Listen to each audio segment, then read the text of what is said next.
Commission Budget Workshop to order. Today is August 25th, 2026. It is 4:30 p.m. Just as a reminder, we're going through the budget review process. Let's please stand for Pledge of Allegiance. Thank you. I pledge allegiance to the flag of the United States of America and to the republic for which it stands, one nation, under God, indivisible, with liberty and justice for all. Thank you. Okay, that was a nice reminder when I looked back and saw everybody standing. That was really nice. Thank you. I apologize. I'm kind of running between meetings. So I know we've got our budget session today. I'm certain there's going to be a great presentation.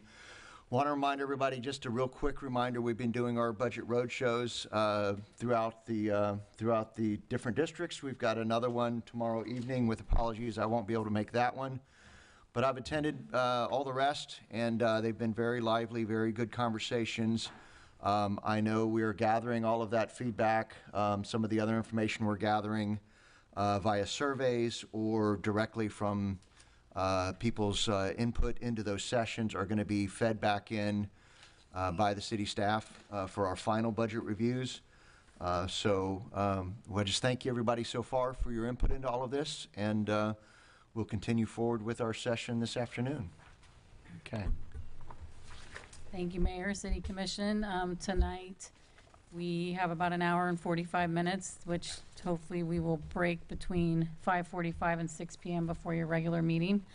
Tonight, Finance Director Devin Schmidt will present the operating budget, and the operating budget is focused on what expenses are required to run the daily operations of the city, as well as support the implementation of the capital improvement program. Much of that takes staff, as well as a complement of contracts that we utilize to implement those services. Director Schmidt's going to give you a presentation. We're hoping we can get through it and then hold questions till the end, and then we can reference back to slides as needed. So with that, I'm going to open it up and kick off. All right. Good afternoon, Mayor and Commission. I'm Devin Schmidt, your Finance Director. Thank you for the introduction, Francis. So what we're looking at today, I'll take you through 7 different sections just to set the stage a little bit. We'll talk about our financial policies because that explains nearly every one of the directions that follows within the budget process. We'll talk a little bit about the revenues. We know we've already discussed that quite a bit. Then we'll talk about some of the personnel costs that's included in this budget. We'll have a department by department comparison, and then a fund summary of each one of our 10 funds. And then we'll have a small brief on capital, as we've discussed that at quite length at some of the previous workshops. And then we'll close with some information about how the public can get involved prior to adoption. So with that, we'll kick it off with our financial policies. So I think it's important to note that the budget isn't something that's discretionary. It runs on authority, and this table shows where that authority is. So the Commission establishes and adopts the budget by policy. The City Manager executes that and administers it. The Finance Department, along with all of our awesome department heads, help us prepare that budget, and we report on it and we make sure that it keeps in compliance. And the Commission is also responsible for adopting the millage, holding all of those hearings and approves those under our Florida statutes. So those policies that we'll talk about here in a minute, those aren't written once and then shelves. And so we'll talk a little bit about what those look like. Before I dive into some of those policies, I did want to take a moment to just discuss the different accounting rules and explain why some people find it generally confusing between the two governmental funds and our proprietary funds. So your governmental funds is your general fund, your capital, resiliency, building, and multimodal and fleet. We use what's called a modified accrual basis, so we recognize revenue when it's received and it's measurable and available. So we focus on that current financial resource. Whereas in our enterprise funds, which is wastewater, reclaimed water, and stormwater, and parking, we use a full accrual basis, which is what our private businesses use. So we separate our operating from our non-operating. We budget principal and debt payments and capital assets as an expense. and we don't budget for depreciation. The reason why that matters is that the general fund is not supposed to make money. It provides services and the taxes that pay for them. The enterprise funds, wherever, are supposed to cover their own cost because of the people that use those services are the people who pay for it. So that's the reason between those different accounting bases. So when we're looking at some of the budget policies, I won't read through all 8 of these, but I did want to talk about a few of them. So legal compliance. Florida requires that we produce a balanced budget, and the budget in front of you is balanced. The service level priority, so we look at essentially funding essential services first, and then budget for growth with our regional inflation that we track, with benefits and insurance being an exception, which I'll talk about a little bit later. You approve the full-time equivalent control in each budget process. You approve the numbers of positions, and we can't exceed that without coming back to this body. We also do what's called encumbrance accounting. So if a purchase orders that are still open at the end of the year get reappropriated into the following year, and obviously that's a great one to remember because when we look at our capital section briefly later tonight, that's the reason why we use that encumbrance accounting. So next, when we're looking at one of our, I think one of our most important policies is our reserve policy. So the first step that we have in here is our 25%. So we maintain a 25% unassigned fund balance, which is equal to a quarter of our annual general fund expenditures. In general terms, that's about 3 months of our operations. The second step that we have in there is a 10% or a hurricane contingency. We use that only for declared emergencies under the Florida statute. And after Helene and Milton, I don't think that any of us need convincing that that is real. The third step that we have is anything above those 2 reserves is what gets directed to our capital projects, ranked against the criteria that the commission had set. So that's how one-time money becomes infrastructure instead of becoming recurring costs that we can't sustain. So unassigned funds is used for one-time expenditures or for something that will last longer than a single year. So on this slide, this is 3 policies that really set our budget process. I want to spend most of the time on the capital column because that's what comes up the most. A capital asset, just so the commission understands, is anything that costs $5,000 or more or has a useful life of longer than a year. So when we're looking at capitalizing an asset on our annual comprehensive financial report, we're looking at anything over $5,000. Whereas in our multi-year capital program, that is any project equipment over $20,000 with a useful life that runs from 15 to 50 years for buildings, 3 to 20 years for equipment, 12 to 40 years for infrastructure, and 3 to 15 years for any of those intangibles. So the capital plan is obviously coordinated as well with the operating budget. So when we build something, what it costs to operate, we include that and we plan for that as part of our operating budget. On debt, we don't issue debt on short-term operations. It's actually prohibited by policy, and we prefer to use revenue that is self-supporting over any borrowing for those operating assets. So on our next slide, I just want to talk a little bit about some of our policies. So last year, in compliance with GASB 54, and that's the Governmental Accounting Standards Board, we added a 10% hurricane contingency as a reserve target, plus a diversion of any one-time funds to a capital investment. For transparency and engagement, we'll publish the FY 2027 budget, and this year we're also going to be putting together what's called a citizens budget and brief, as well as producing quarterly reports. So a budget and brief gives the opportunity for the community to read our budget in 20 pages instead of the 210 pages. So it's a nice opportunity for everybody to see it in a smaller format. We don't have any changes to our CIP policies this cycle. Last year we formalized the annual calendar for the budget. What we did this year, as you all are aware, we've been on a budget traveling roadshow to try to increase that community engagement.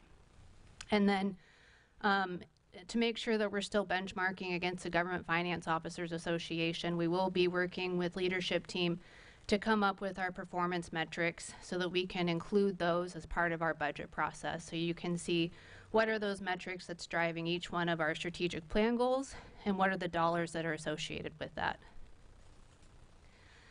So I'm going to move on now to our revenues and trends.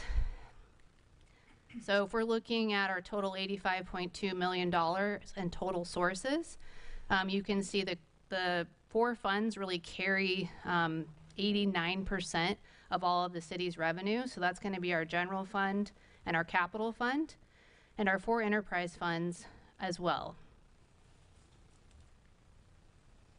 When we're looking at our general fund, I think it's important to highlight that 57% of the general fund is from ad valorem taxes. The next highest piece there that you'll see is our county emergency management resources reimbursement. That's one of the items on the tax bill that does come back to St. Pete Beach so that we're able to offset some of the cost of our emergency management. And then I did want to note on that federal grant, we budget for that as we expect for it to come in, but as you can see, that's not a recurring revenue source, so we don't budget for that as a forecast. And then our ad valorem, I just want to keep reiterating that the millage, we haven't increased the millage, and so you can see here that the millage hasn't moved, but our base has. So the rate has been flat from 3.0913 mils from fiscal year 24, when the commission reduced it to 3.15, which was the first reduction in 9 years. So please note on that third bar, that's our fiscal year 26 to date, so that's not a full year. And so I just wanted to highlight that piece as well. And again, when we're looking at our tax base, we do have that 70% that's non-homesteaded. So as we think about Amendment 3, that's really our cushion should that pass. I just wanted to provide a little bit of some trends that we're tracking. So obviously with our ad valorem, that carries some risk if Amendment 3 passes. Utility taxes are starting to recover on a cautious basis as storm damaged homes are rebuilt, hotel occupancy normalizes. The Duke Energy franchise fee we're showing is flat.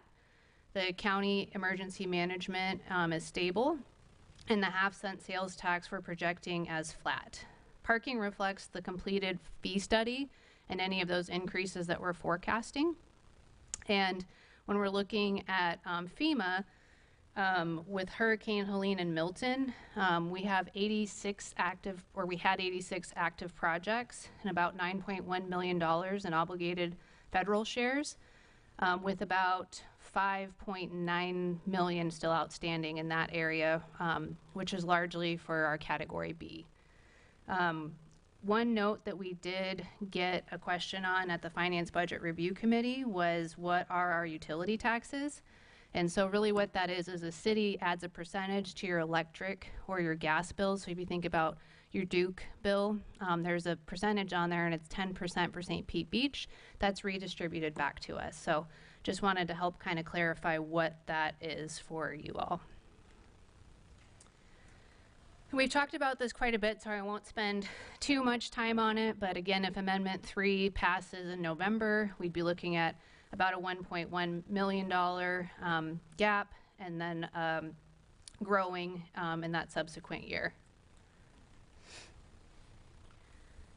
So you'll hear about this tonight as part of your meeting on ordinances, but this slide reflects the direction that the commission gave staff to right-size our enterprise funds. So on wastewater, the future capital is now built into that rate structure, and the structure was redesigned for equity between residential and commercial customers. On stormwaters, that one, the Finance Budget Review Committee did recommend that only current identified projects be backed by the stormwater revenue. And that is something that will come back in March and will be come to fruition in fiscal year 28. On reclaimed water, I think an important note is the study did not address any future design for individual property metering, so that'll be an item that we still need to study. And on parking, just want to remind that's our most flexible fund with the ability to direct revenue increases towards operations or capital citywide. And the reason why all of this matters is when we set fees below the true cost of service, that difference doesn't disappear. It gets deferred into future residents in the form of aging pipes or postponed projects and a much larger bill later. So grounding those fees in actual cost is what the Government Finance Officers Association recommends, and it's what the Governmental Accounting Standards Board expects out of an enterprise operation. So let's take a look now at some of our personnel cost drivers. So we have 5 assumptions built into our budget, our personnel budget. So first off, we are showing a 3.5% increase in our benefits, a 3.2% cost of living adjustment, a merit increase of 1.5%, which is held exactly the same as last year, a 10% increase in workers' compensation, which is a worst case scenario, and a 10% increase into the property insurance. I did want to highlight that we do not have those rates back to us yet, but as we do, that's our worst case scenario, so this budget number could come down. I did want to take a moment to highlight, you'll see an asterisk there, that our fiscal year 26 budget was understated because of an error in our system implementation when you're looking at our library services, so I did want to highlight that. So you can see here that our personnel changes is showing an 11.6% increase, as well as our personnel taxes and benefits is showing a 10.7 increase.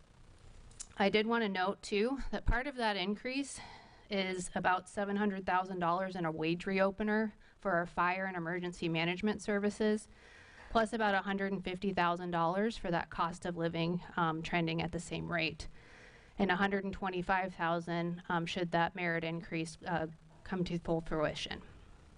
And as you increase all of those, obviously your retirement and your FICA, all of those are going to continue to flux with that. So this slide is highlighted no new positions for fiscal year 27. I just wanted to provide kind of a composition of where our positions land. So you can see we have 159.6 authorized full-time positions. So within our general fund, we have 124.25. In our building fund, we have 16. In our enterprise funds, we have 17.10. In our fleet fund, we have 2.25. You can see our largest general fund departments by position counts as well. I did want to note, a question might be, how can we have a 0.10 of a person? We do allocate some of our departments. If you think about our public services director, he's responsible across a lot of the enterprise funds as well as the general fund. So we do allocate those positions accordingly to how much they're offering supervision and directions to those areas. All right, so moving on to our operating departments. And we do have all of our department directors here as well, so when it's time for questions, they can certainly help with answering some of those. So starting off with the City Commission, the Finance Budget Review Committee last year recommended a raise for the City Commission. Since that did not come to fruition, since that is a referendum, we did take that out of the budget for fiscal year 27. So that's the reason for the reduction there. You can see here in the city manager's office, we had some professional and contractual services down. Our city attorneys, we did increase to provide some basic legal services, or $25,000 for specialty outside counsel if that's needed. Community development, you can see what's driving some of those areas. And then in information and innovation technology, professional and contractual services is one of the changes there, as well as some of our software. So part of that had to do with, as we continue to refine our budget process, we are taking things like our iWork program, which had historically been in the building fund, centralizing that into IT so that it can be managed by the IT department. And then we have a cost allocation or administrative services fee in those in those outside funds that is able to recoup back some of those costs for the services. So that was a strategic effort there. And then in human resources, that's a small department of 2 and reflects recruitment and retention of our professional HR staff. So in our general fund, you can see in finance, we're showing an increase there for accounting services, which is largely offset by our lower travel and training. We have our law enforcement contract. That's something that we receive from the county every year. And so they provide us what that figure is going to be, where they're tracking inflation and what their increases are. I've talked about fire and EMS. You can see that we do have, with that wage reopener, an increase, but we also have a capital outlay as we purchased 2 vehicles this year that was reimbursed by the county through those EMS funds. In our library, that's where I'm calling out, we can show with the system implementation that it's understated. So we will be bringing back in September a budget amendment to correct that as well. Resident services, you can see here we're showing that that's returning to a pre-hurricane service levels across recreation and aquatics, with the gym coming back online as well. And then non-departmental, that's down specifically because of those interfund transfers that we made last year that are still sitting within those funds as those capital projects proceed. So just to try to show it in kind of a more graphical format for you, if you look at our entire general fund budget, you can see what our largest drivers are. Of course, fire and EMS, followed by public services, law enforcement. Within our funds off to the right, I did want to explain that as we get into some of the capital, those aren't necessarily new spending decisions. These are construction projects that are already in flight, projects underway, and as we continue and as Camden and his team continue to do projects, you'll see that number fluctuate. The number that when we get to capital is already different than what we've been showing on the budget roadshows as his latest update. So I'll talk a little bit about that when we get to capital. And our fund summaries, before we go into and we look at each one of those funds, this was a question that we got from the Finance Budget Review Committee, is could they get a bubble chart essentially to show how all of these different funds play together and how they all work together. So I won't spend too much time on this slide, but you can see where our transfers are going in or transfers are coming out, where we have some of those administrative fees for the cost of internal services, and how those are being directed into the general fund. You can see how parking is helping with capital or offsetting any of the streets or beach maintenance within our general fund. And you can see where we are still offering some subsidies to our enterprise funds as we wait for those revenues to catch up with the fee studies. All right, taking a dive into our general fund. So you can see our revenues are showing at about 32.7 million with expenditures of 33.4 million. We have a budgeted ending fund balance of 9 million. And you can see what some of those drivers are off to the right, with our operating expenditures of 11.7 million and our personnel services of 10.7. Which makes sense when you're looking at our general fund, since it's a very service-based programs that come out of our general fund. Moving on to our building fund, you can see we have 1.7 million in revenues that we expect to receive, 2.5 in expenditures, and 2.9 in that ending fund balance. I think and 16 full-time equivalent positions in there. I think the highlight here for us is that we are working on drawing down that building fund balance so that we're in line with the statutes that we have to have within that fund. So looking at our resiliency fund, you can see that we have 364,000 in revenues. We have about $5 million in expenditures and an ending fund balance of 4.3. A lot of this, as I mentioned earlier, has to do with those capital projects that were budgeted in fiscal year 26 that are going to be reappropriated in 27 as those projects continue to move. In our multimodal fund, this is an area where we are able to collect parks impact fees as well as transportation fees. This is an area where we are collecting revenue, and we're collecting that ending fund balance of about 1.1 million. The intent here would be for our public services director to identify a parks project that could utilize this funding, or a streets project that could utilize that.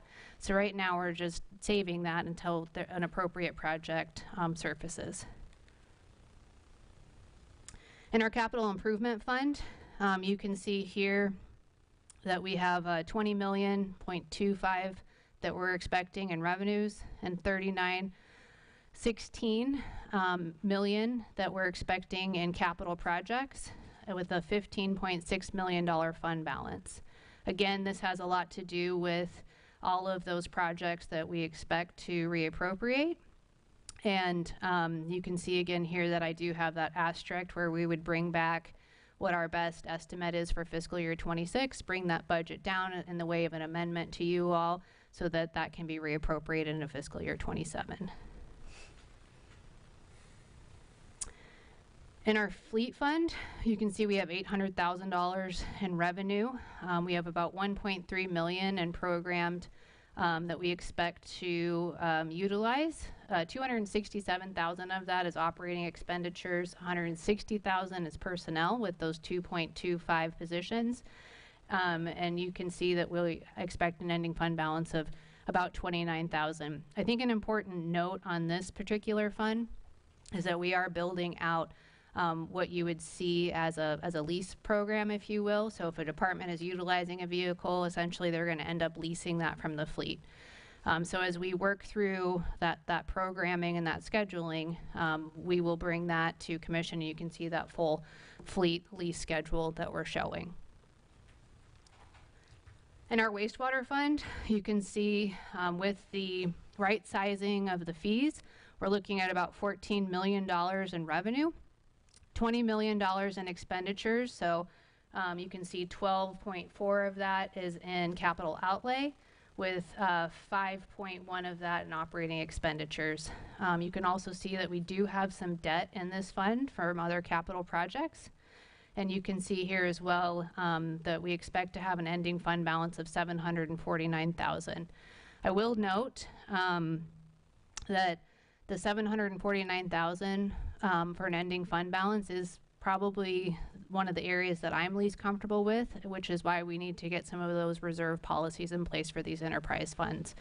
When you're operating a $20 million operation, we should have a higher fund balance in there, so I did just want to make note of that.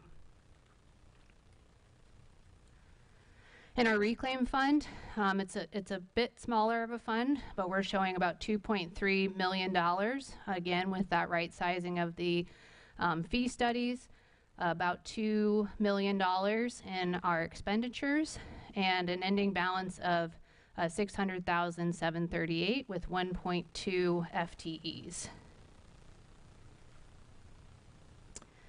Stormwater, we're showing revenues of 3.759. An expenditure of 4.6 million, with 3.1 of that being in our capital. Operating expenditures of 863,000 and personnel services of 348, with 4.55 full-time personnel in this fund. And then finally, our parking fund. We, based on the increases that we have completed with our parking fund, we have $8.8 million in revenues, 8.6 million in expenditures. Primarily that is transfers out to some of our capital funds or our general fund, with an ending fund balance of 6.7. The question might be, why would we keep an ending fund balance of 6.7? The key here is that we want to make sure that we have a full year of parking data to really realize and see how those fees come to fruition. With that safety net in there, of a forecast of about 6.7 if all of those revenues do come to fruition. And we have 3.1 employees in this area. So this is the area where I mentioned we worked with our public services director just last week to make sure we updated all of our capital projects. So you can see here that they have completed more work than we had originally put out on our budget roadshow of that $64 million. So now we're down to about $61.8 million. So across those 8 funds, we are showing $61.8 million, with 16.8 of that being in our enterprise funds. So I just wanted to take a moment and say, you know, a lot of those projects are underway, but they won't be complete at our September 30th, so those are being reappropriated. So we continuously are working with our public services department to make sure that we're tracking what we expect to spend this fiscal year and what needs to be reappropriated. And then some of our 10 largest projects, I won't read through all of these. We've talked about them at quite length, but just wanted to kind of show what the bulk of our projects are. And then I wanted to take a moment here too to talk about our community and next steps. So tomorrow we have our last budget roadshow in District 2 at the library at 5:30. 5:30, okay.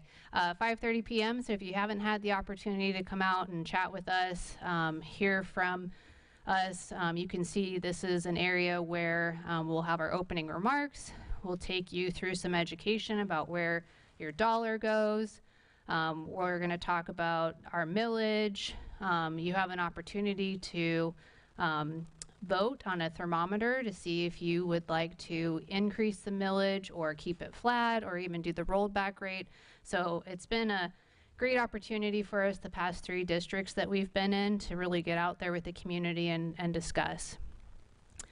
And then finally, we have the survey open that will close at midnight on September 3rd. So we'll have that data for the commission at the September 9th hearing. So there'll be 2 public hearings. Your millage adoption will be on September 9th, and you'll have your first reading on budget September 9th as well, followed by the final reading on September 21st. We will, at that point, my staff and I will make sure that we apply for the Government Finance Officers Association's Distinguished Budget Award, and we'll keep you apprised of whether or not we're successful in that. And then this was just a few other questions that came up at the Finance Budget Review Committee. This was a little bit of a deeper dive about where parking money comes from and where does it go. So I wanted to take the opportunity to show what those revenue sources are, how much of that comes from our parking facilities and meters versus our county park, what the transfers out are, and how much it really costs us with those parking operations and personnel. One item to note, the large operation costs that we have in here is our freebie is in our parking fund, as well as our PSTA contract, that's in our parking fund as well. And then we, you can see there we have an administrative fee, and then we have about $300,000 programmed in order to do a license plate recognition system. And then this was another question that we got at the Finance Budget Review Committee. The question, you know, can we say we're operating at a best-in-class level? I talked about the budget award. We have also earned, in past years, we're waiting to hear on the Government Finance Officer Certificate of Achievement for Excellence in Financial Reporting. That helps us with our credit rating and also shows that we're benchmarking what we actually do against the other cities and counties that are a part of that. And then you can see here too that as we're working on formal reserves policies, we're also going to be looking at doing a 5 to 10 year. We have the 5-year financial forecast, but how do we bake in a 10-year, even a 50-year as we roll out some of those asset management plans? So just wanted to share some of those items that we got questions on. And with that, I will stop talking and have you all ask questions of all of us. Commissioner Maldonado. Devin, thank you for the very thorough presentation and for keeping it very simple for folks. So last night, someone had asked a question regarding the audits. Can you just speak briefly to the audit? And I think also that maybe they alluded to a Doge type of inspection, not just checks and balances. I want to make sure we talk about the two different types. Sure, absolutely. So the city actually did have a Doge inspection, as did all cities, and so we sent all of our information to the state. They did not come back with any questions or findings of us in that regard. Every year, we are legally required to go through an annual audit where we have external auditors come in that is hired by our Finance Budget Review Committee or selected by, I'm sorry, you guys actually hire them. Staff is not a part of that process, as that is a best practice and actually a state law that we can serve as an advisory capacity should the committee have any questions, but we are not there to rank or select the auditors. So on September 2nd, the Finance Budget Review Committee will meet to go over the 8 auditors that submitted proposals to us. And they'll have a recommendation that we'll bring to you on September 21st to select and engage your next audit firm. Excellent. Thank you. You're welcome.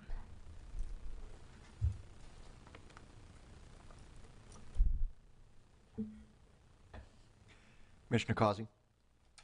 Devin, thanks again. Wonderful. Now, this is a sort of a little question I'm not sure you'll have off the top of your head, but is there a way to walk us through the timeline on FEMA funding that we've received and that we are expecting to see? And is, if or if not, that's included in any of the numbers in the presentation today? Yes, so I don't have those numbers off the top of my head, unfortunately. I'd be happy to send a follow-up out to the commission or at the next meeting, bring that as part of the final adoption presentation, if you will. But I would be happy to follow up on that. Is there FEMA funding that we have received already, or is that all in the future? Yes, we did receive funding, and again, I don't want to necessarily quote the number, but we did receive funding for our category A and B, which is our debris removal and our debris monitoring. That's based on, we work with FDEM. We show them all of our policies and our procedures, and it's based on a percentage. And so the better our policies and procedures are, the better we get back right away.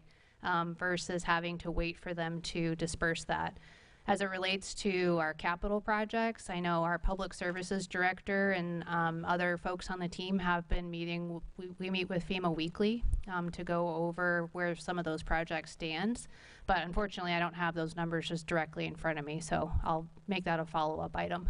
Okay, that's good. And I want to ask this question. As far as you know, have we received any disaster relief from the county up to this point? Not that I'm aware of.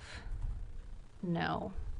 So I know some state funding probably gets redistributed through the county, is my understanding. So is it too hard a question? I mean, so what about county, state, federal hurricane recovery funding? Have we actually received any of that, anything from any of those that's included in numbers that we see in our picture here today? Yeah, so I noticed as I was watching the presentation, so for next year, I believe you put $400,000 you were expecting in revenue from FEMA. Page 14, I think, was where Okay. it all was. So Expected. that's based on a very conservative revenue estimate, while Public Services, we have a grant administrator there that is overseeing, I believe, 80-plus projects with FEMA right now. So we'll be happy to give you a presentation because it's extremely complex I'll bet. and to show you how this process works. So the answer to, and what happens is when you request money through FEMA, it has to go through the state to approve it before we finally get the distribution. So while it's coming from the federal government, those FEMA distributions do come through FDEM as sort of a secondary audit cash flow function for the federal government, for them to review it for compliance as well. Your question about did the county supply any monetary value, I would say indirectly during Helene and Milton, absolutely. Because there were items such as the on-the-ground tidal basin, there's some, the initial assessment, we didn't spend $1 on that. When tidal basin came in, the state fronts the money, they push it through the county, and the county never sent us a bill. So those kinds of things, while you could think, we didn't get any money, had we had to front that, we would be now working with FEMA to try to get the reimbursements. So the county did front quite a bit of money on the first responder, several weeks post disaster. The reason that's important is the county has advised us that in the next hurricane season, we will be on the hook for paying for those services. That's why we now have 6 contracts in place, and we're ready for the on-ground assessment. Well, we're going to have to foot the bill and then seek reimbursement through FEMA. So there's a big paradigm shift, and I just want to make sure everyone understood through that question that there was a significant financial burden that was released from the city during that, from just a cash flow perspective from the county and the state. Okay, yeah, that does answer that question. Now, there was a presentation earlier this year about the $880-ish million that was given to the county to distribute, and that we were hoping to get some of that money. Can you give us an update on that, and is any of that in these numbers? Yeah, so from my recollection, about almost 600 million of that was distributed to what they were communicating as sort of a people first campaign. And so that money went into first home time buyer programs, low income hurricane repair, Elevate Florida received some money. There were dozens, but I'm just giving you a few. So that left about 200 million to what they had characterized as community grant programs for recovery. That piece of the program has not been launched yet. And they did advise us when they did the people first portion of the money that it was going to take 18 months to 2 years to launch that. I have been in contact with the county within the last 2 weeks, and they have not prepared that outreach yet. So we haven't had the opportunity to request any grants through that program yet. And that would be approximately 200 million distributed throughout the whole entire county then, so. With the exception of St. Petersburg, who has their own CDBG program, so they were able to secure funding through HUD only for St. Petersburg. So it doesn't sound like out of it, $800 million that we would end up with very much of that as being one city and many in the county. And we're still hopeful, considering the Barrier Islands received the brunt of the damage from those hurricanes, that we'll be in a good grant requesting position once that opens up. And we are ready to proceed with those requests. So those type requests would be what type of things that we would possibly? We don't quite know. That's what we're waiting for, the program criteria. Oh, okay. Is it specifically supposed to be for then hurricane recovery, or that the money that they're talking about distributing? It was specifically to the recovery for those 2 storms. Okay. All right, thank you. Thanks, Devin. Thanks, sir. Mr. Marriott. Thank you. Thanks, Devin. So I've got a couple of questions, just little things really, that I made in notes of as we went through. Back in the very beginning, it talked about the definition of a capital asset being anything that's over $5,000 or expected to last longer than a year. Is that something that is that an internal city policy that we've decided that is, or is that standard municipal accounting? That is a standard you might see in some cases for larger municipalities like the city of Tampa or the county. They might have a higher asset classification of 10,000, but 5,000 based on our size is it is a standard that we would have. Yep. Okay, perfect, thanks. I was just, that was kind of where I was going with that, is that should that number be higher, you know, if that's something that was left over from 20 years ago and now things are more expensive. Thank you so much for calling out the changes to next year for the budget in brief and the quarterly reports. I think those are both a great idea, and so thank you for that. On the parking revenue projections, is that based on like previous parking statistics just with the new rates, or do we have enough data yet since we raised the rates to be able to have any more specific revenue projections for parking based on having raised the rates, whether it's affecting the amount of people parking, or like is that very specific, or is that just a pretty general, this is how much we collected last year, we raised the rate, we think it's going to be this much? Let me let the parking czar Perfect. of the city explain. Lots of hats, Sarah. Lots of titles. All right. Adam Poyer, Assistant City Manager. So I would say it's more general at this point Okay. because we are still gathering data. For Yep. example, at the commission's direction on holidays, we're still charging the hourly. We didn't go to the flat figure. So we got a lot of things that we're still analyzing, but we're building a month-to-month kind of revenue projection so that we can see what it's going to look like in the future. I would say right now we're trending significantly above what we had projected for the previous year. So, you know, I do think that you know, the fee increases are meeting the objective of the program overall. Okay, perfect. Thank you very much. And then one of the big increases departmentally was the HR department, and this is just kind of a general question, probably for the city manager more than anybody, which is that with an increase largely in salaries, right, and having a more professional department, what kind of downstream results should we expect to see from that? Is that just we need to spend more because that's just what we have to have, or is that we need to spend more because by spending more the downstream effects are that we expect to have less turnover or less problems, or you know, like, is that going to potentially save us money anywhere down the road, or is that just this is what a city this size needs to have? So a couple, let me address the downstream first, because when I first arrived here, we essentially didn't have an HR department.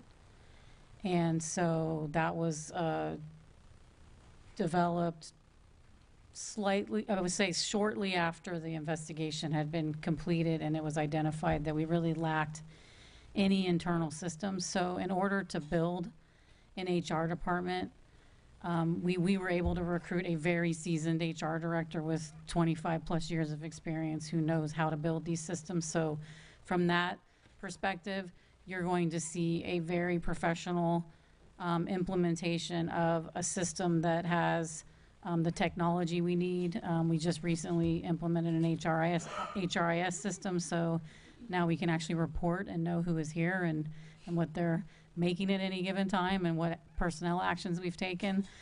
Secondary, our personnel rules are outdated. I don't think they've been updated for over 2 decades. So we are out, I mean, we were arguably, they're not up to par with the current employment laws.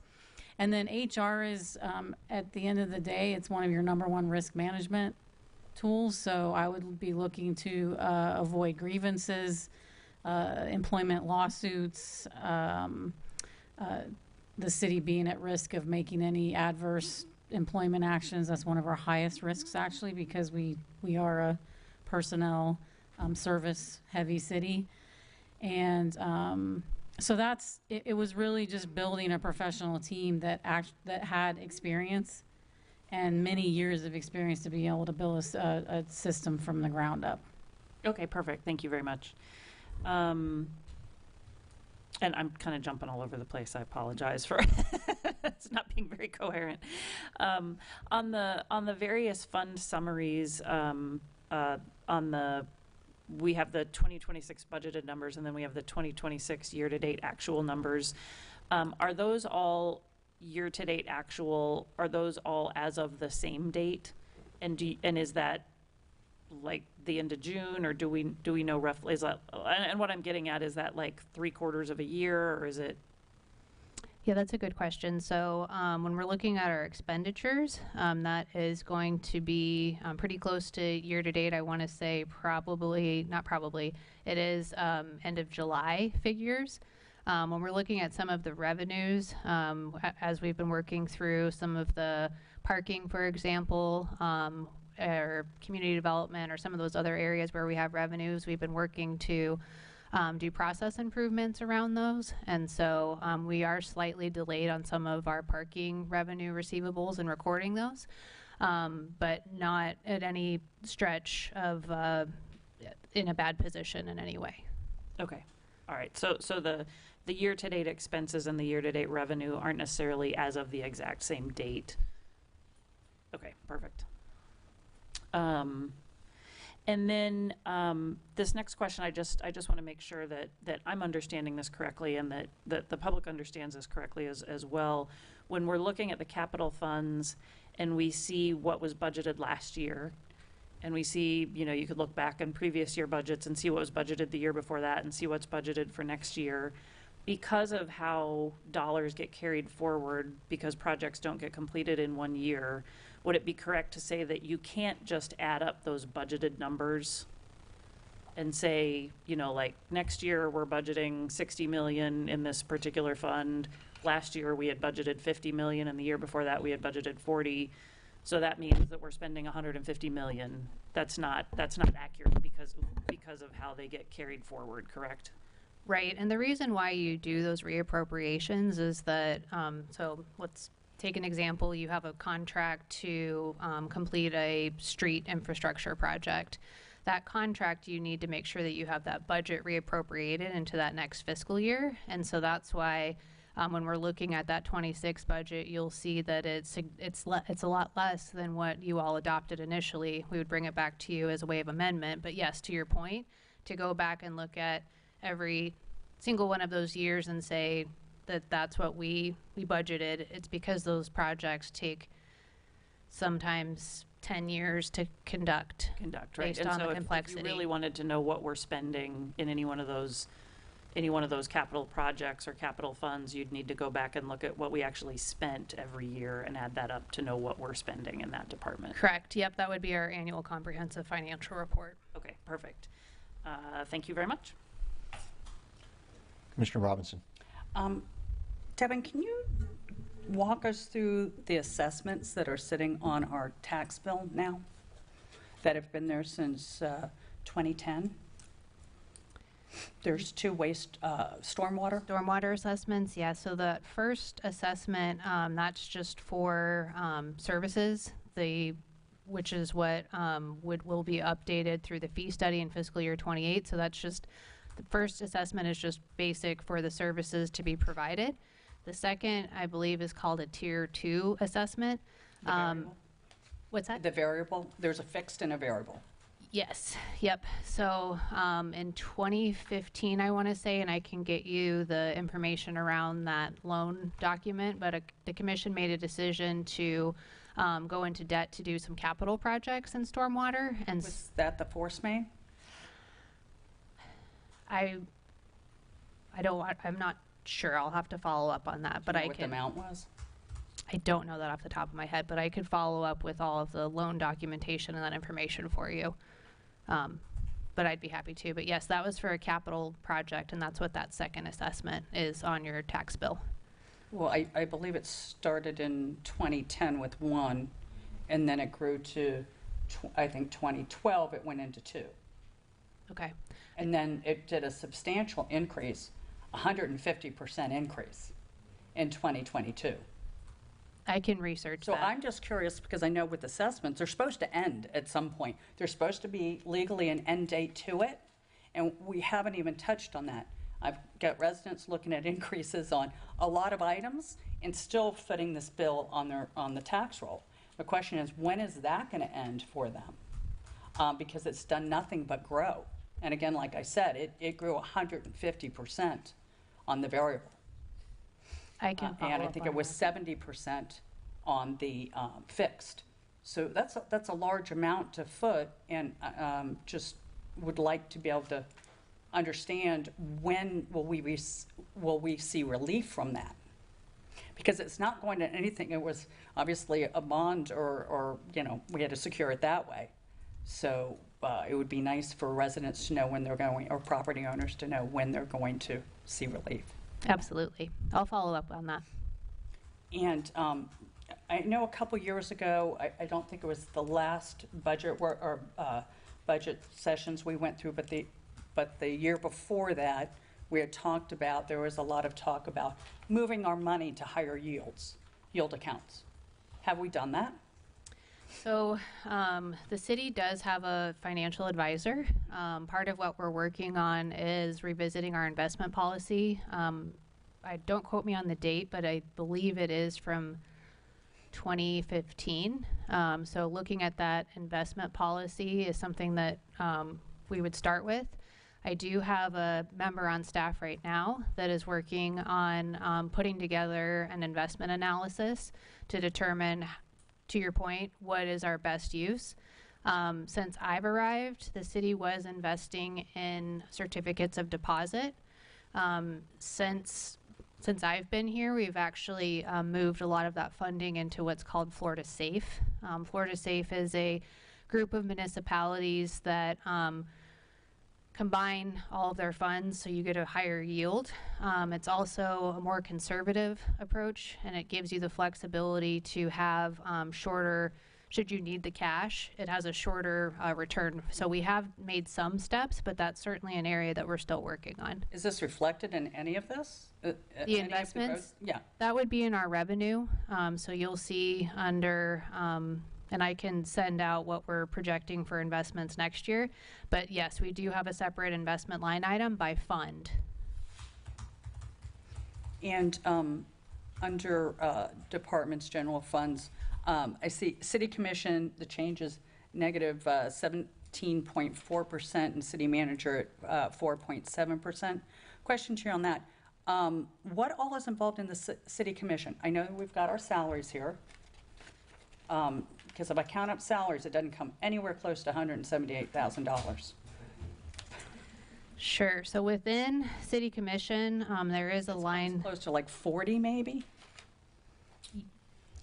So your salaries and wages is actually $30,100. There's FICA and Medicare tax, so that's another $2,800. Each commissioner does have $2,000 for travel and training. And then you'll see on here too that there is a $10,000 donation line item in there. At one point, the commission did give donations to, I believe it was the Gulf Museum. I don't know that the commission has done that since I've, go ahead. Did the Dolphin. The last one you did was you donated to CABA for the dolphin installation. That's part of a dolphin tour around the barrier islands. A dolphin art tour. Not a real I dolphin. think she's, But you, yeah, surprised. I think you're referring to the 100,000. I think that might be a lobbyist fee. There's That's- 110,000 in the lobbyist line item. Okay, that's So the 110,000. professional contractual. Yeah, that's your professional and contractual. Yeah. And I just, other than those, I just don't see, I see everything else growing, and I just don't see a lot of operational cuts at all on any of this.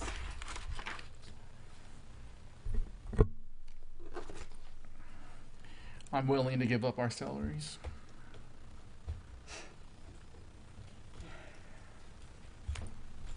If you can call them that. I believe that would still need to be a referendum of the people because that's written into the charter. So, I'm sorry, so the 110 for the lobbyist, can you explain that to me?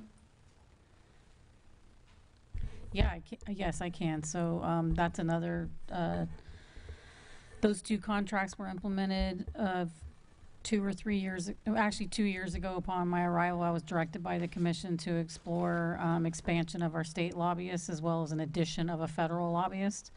Both went out to bid. We brought those contracts back and the commission adopted both of those contracts. So we currently have both a state and federal lobbyist team that lobby on our behalf. They work on a retainer basis, so it's a flat fee per month. And usually your measurement or metric is whether or not they're actually effective in bringing back money into the city. So far, our state lobbyist has been incredibly effective with multiple millions of dollars in the few years I've been here. We've only had the federal lobbyist for 1 year. We were not successful this round with the federal lobbyists, but I would not recommend.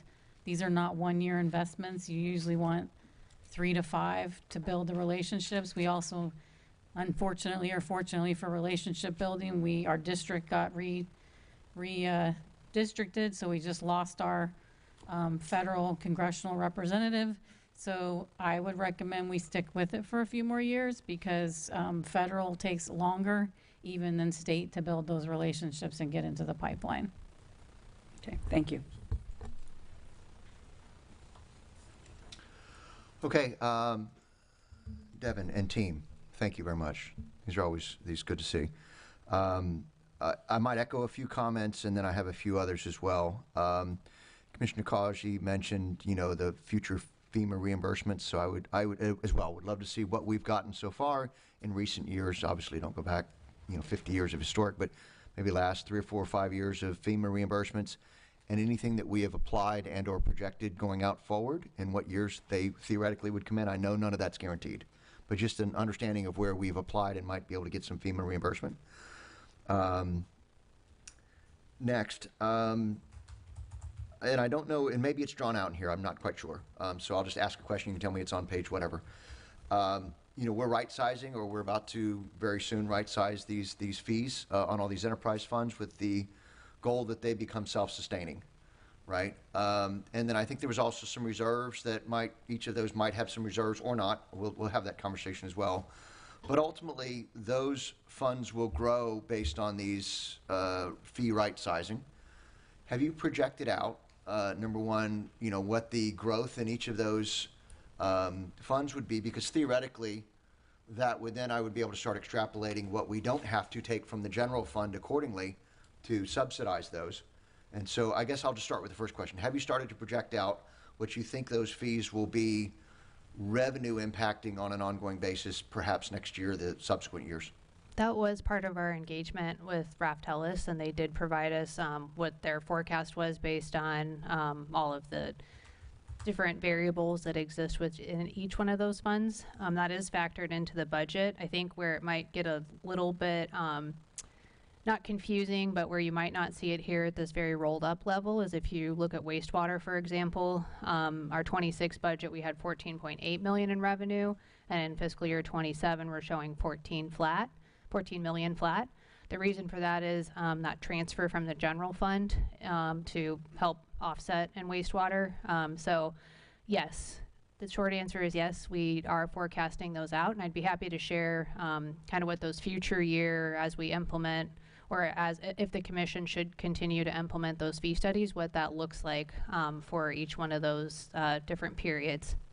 So theoretically, future years, more revenue coming from the fees, less fund transfers, I think we call it, right? Coming out of general, theoretically leaving more money in general for the other needs. And I would love to see that, I know we're talking 27 budget now, so I realize that's our priority in the moment, but I would love to start seeing that project out, right? And so theoretically, our general fund should be, a benefactor in all of this work as well, because we're no longer subsidizing the enterprise funds accordingly. I'd love to see how that starts to project out, maybe over the next 5 years or so. I don't need it from you right now, just know that I'm thinking about it. And then Commissioner Robinson touched on something about what I'll just call operation efficiencies. Maybe a question, I don't know, this might be for you, City Manager, City Manager, I apologize.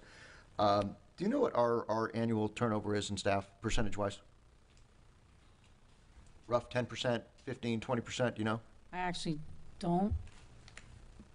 But let me see if my HR director has any data yet, because we just implemented an HRIS system.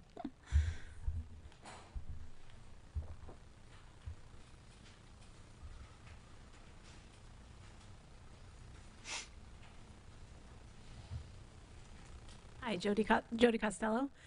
We trend pretty low. I don't have an exact number I can follow up, but currently right now we only have 6 vacancies in the city, which I find to be extremely low.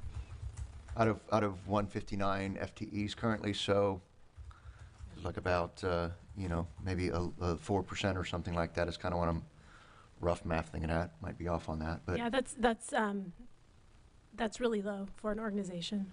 Yeah, so I don't know, is that, you said currently, 6 out of 159, so can we project that out annually? I don't know. Like, what I'm really trying to get at, let's cut to the chase of where I'm trying to go with this, right? So let's imagine that's 4%, but that's only a current slice of time, but across the year, maybe it's 8%, 10%, whatever the number is, right? So my question is, as we've talked about previously about software, for example, that might make, our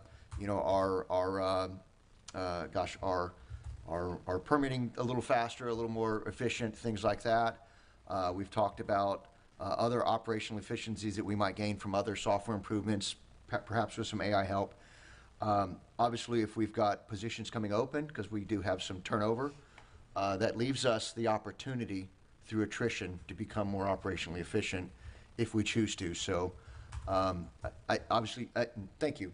Obviously, you don't have the number on an annual basis. I'd love to understand that, because obviously I don't expect anybody's jobs are in jeopardy, but if we've got an open position and can be more operationally efficient, then maybe we don't need to fill that open position theoretically, and we can grow in that way and gain some of these efficiencies on our operational side. So, and I think our attrition would be maybe an interesting way to kind of go about that.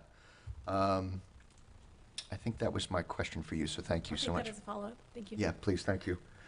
Hi. Schmidt. I might have missed it, and I know I see it in here quite a bit. I'll go to page, kind of hard to tell, I think it's page 22.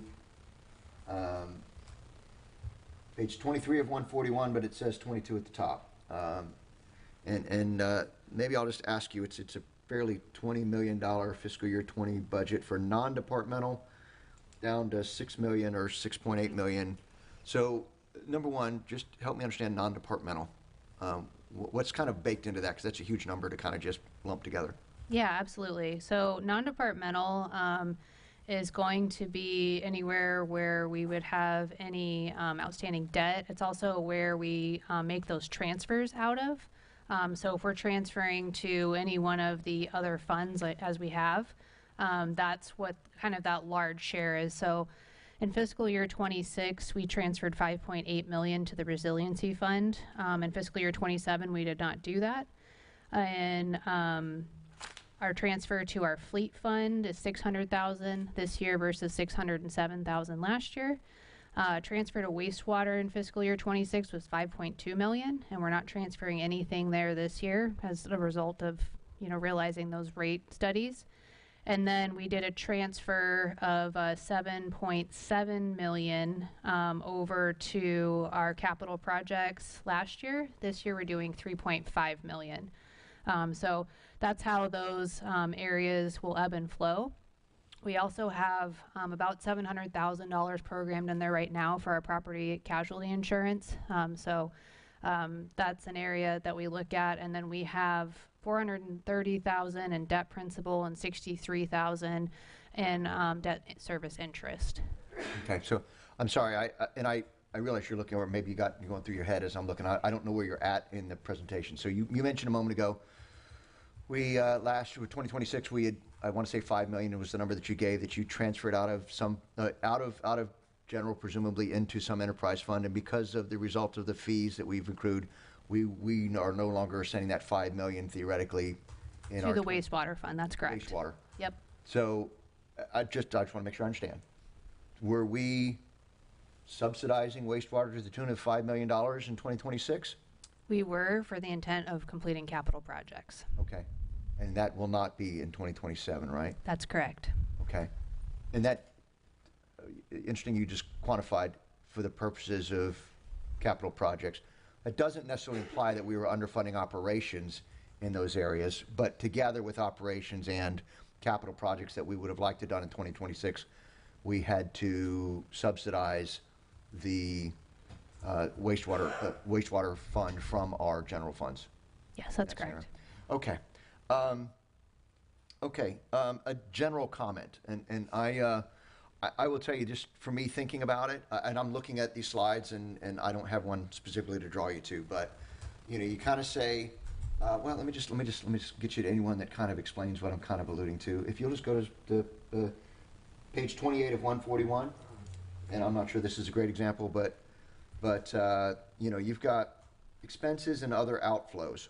And so because all of these transfers are taking as part of expenses and other outflows, it's hard for me to understand what did we actually spend and what did we transfer from other, between funds. And so we kind of lose that, what are we actually spending in this concept? Because we're so busy spending and sending money elsewhere through that slide. I don't know if it's possible, or maybe it would help me, or maybe I need some education on how to just, what I want to understand is what we spent in 2026, what we transferred to other funds in 2026, and not have them commingled together as expenses and other outflows. Because I just love to understand that as we stop these outflows from happening, what I can anticipate the actual expenses to be year on year. And so I don't know if you can maybe, again, either educate me, or I would acknowledge that I think we should maybe try and separate those two so they're not always commingled together. I also would understand that as we stop doing these subsidizations, that some of this should naturally clear itself up. But I just in general think I'd love to see what are the actual expenses that we spent, and then we outflowed to other things because we had to subsidize in other areas.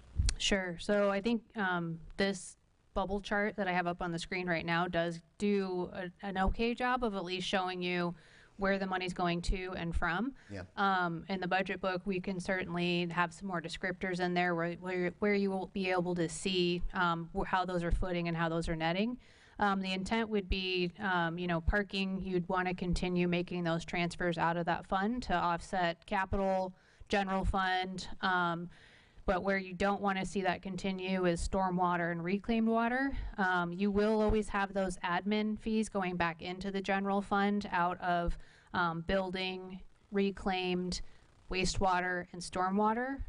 Those admin fees cover the cost of payroll services, your city manager, your city clerk, HR, IT, all of those internal service functions where those enterprise funds would have to hire somebody separately to run their payroll, for example. So those admin fees will stay.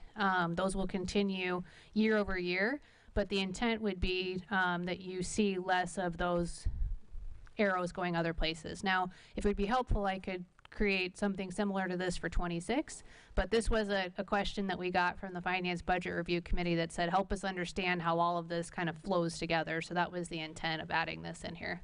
Yeah, I'll comment on myself, Jill. I think as I start to look back at where we've spent, what we budgeted, what we spent, what we're budgeting, what we anticipate spending, when you start commingling transfers with actual spending, I lose its ability. It becomes obfuscated, and I can't quite tell. So, a general comment, as much as we can.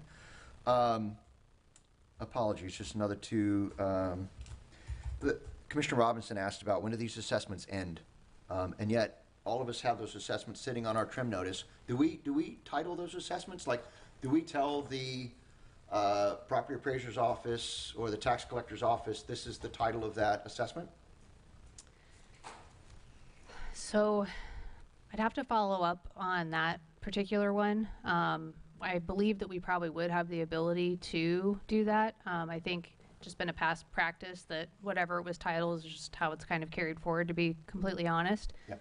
But if there's a better way that we could explain that to the residents and we can change that titling next year, that might be a good call out to both of your points to really try to explain that to the residents. This fee, expiry date, I assume they have a fixed duration usually. These are bonds that have a fixed duration, and they're meant to expire at a certain time. So if we title it with an expiry date, that might be something really good. We can say, oh, that is, and it expires in 2027, and here's what it's for, right? Absolutely. Contemplate that, please. Let me see. This might be my last question, or I might defer. Let me see. City manager, maybe a question for you, ma'am. You mentioned the county program criteria for the grant request, the $200 million that Commissioner Causey asked about. And you said they haven't announced it yet. We're watching it. Do we have an anticipation of when they might announce it yet? Are they projecting? We'll tell you about it in, I don't know, January of next year or something like that. Have they given you any I didn't indication? get that specific Okay. level of detail on the They didn't time. provide, or can we ask and see if they've got any information on it? I can try and ask again. Understood. I get it.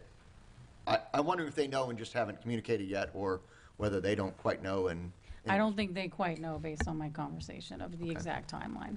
Obviously, that, to Commissioner Causey's point, would be something, barrier islands more affected. Theoretically, we might have a chance at that pie. And obviously understanding when those dates are coming so we can all be waited with bated breath would be good. Absolutely. Okay, thank you. Appreciate your time. 2 minutes off, City Clerk, I apologize. All right. Thank you very much for your feedback, and we'll incorporate it and see you in a few weeks for our first reading. Thank you. Thank you. Thank you.